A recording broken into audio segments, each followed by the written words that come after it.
Good evening.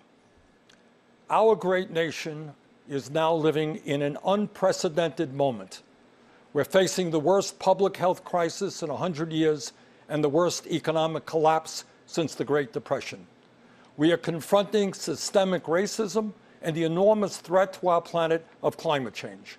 And in the midst of all of this, we have a president who is not only incapable of addressing these crises, but is leading us down the path of authoritarianism. This election is the most important in the modern history of this country. In response to the unprecedented crises we face, we need an unprecedented response, a movement like never before, of people who are prepared to stand up and fight for democracy and decency and against greed, oligarchy, and bigotry. And we need Joe Biden as our next president. Let me take this opportunity to say a word to the millions of people who supported my campaign this year and in 2016. My friends, thank you for your trust, your support, and the love you showed Jane, me, and our family.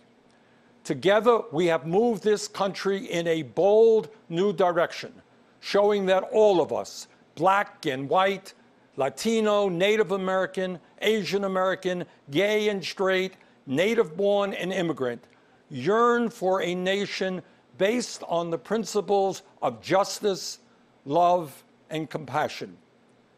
Our campaign ended several months ago, but our movement continues and is getting stronger every day.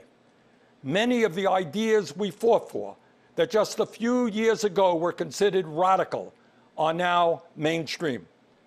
But let us be clear, if Donald Trump is reelected, all the progress we have made will be in jeopardy. At its most basic, this election is about preserving our democracy. During this president's term, the unthinkable has become normal. He has tried to prevent people from voting, undermined the U.S. Postal Service, deployed the military and federal agents against peaceful protesters, threatened to delay the election, and suggested that he will not leave office if he loses. This is not normal, and we must never treat it like it is. Under this administration, authoritarianism has taken root in our country.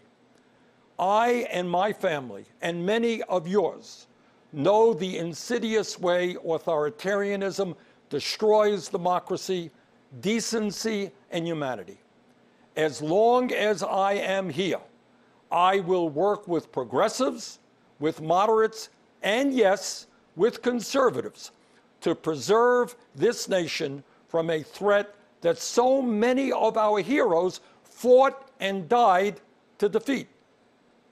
This president is not just a threat to our democracy, but by rejecting science, he has put our lives and health in jeopardy. Trump has attacked doctors and scientists trying to protect us from the pandemic, while refusing to take strong action to produce the masks, gowns, and gloves our healthcare workers desperately need. Nero fiddled while Rome burned. Trump golfs.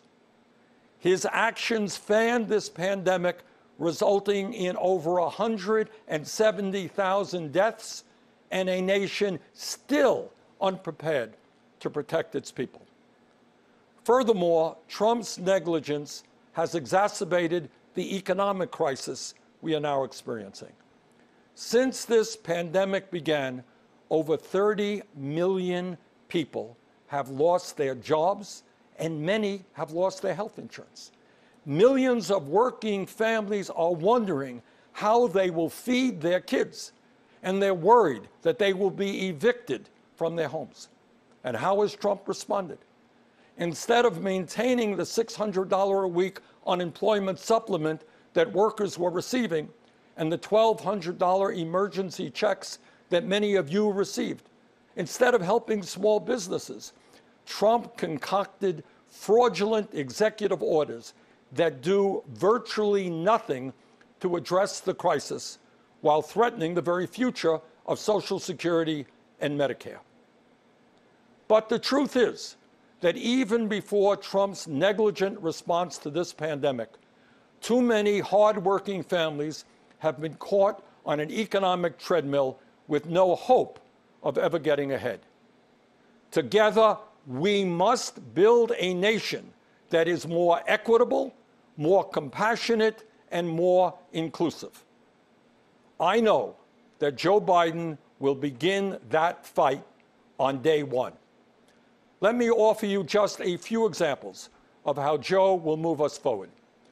Joe supports raising the minimum wage to $15 an hour.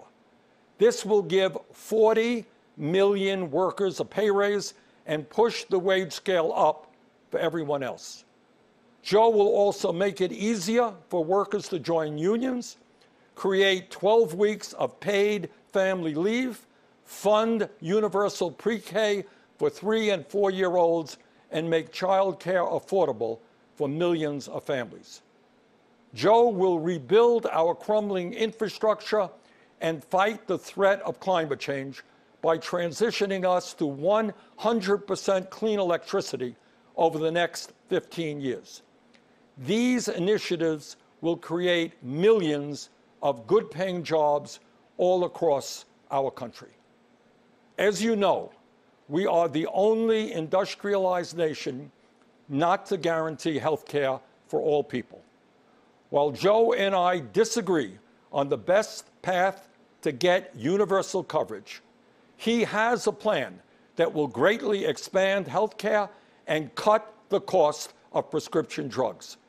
Further, he will lower the eligibility age of Medicare from 65 down to 60. To help reform our broken criminal justice system, Joe will end private prisons and detention centers, cash bail, and the school-to-prison pipeline. And to heal the soul of our nation, Joe Biden will end the hate and division Trump has created. He will stop the demonization of immigrants, the coddling of white nationalists, the racist dog whistling, the religious bigotry, and the ugly attacks on women. My friends, I say to you, to everyone who supported other candidates in the primary, and to those who may have voted for Donald Trump in the last election, the future of our democracy is at stake. The future of our economy is at stake. The future of our planet is at stake. We must come together, defeat Donald Trump, and elect Joe Biden and Kamala Harris as our next president and vice president. My friends, the price of failure is just too great to imagine. Thank you.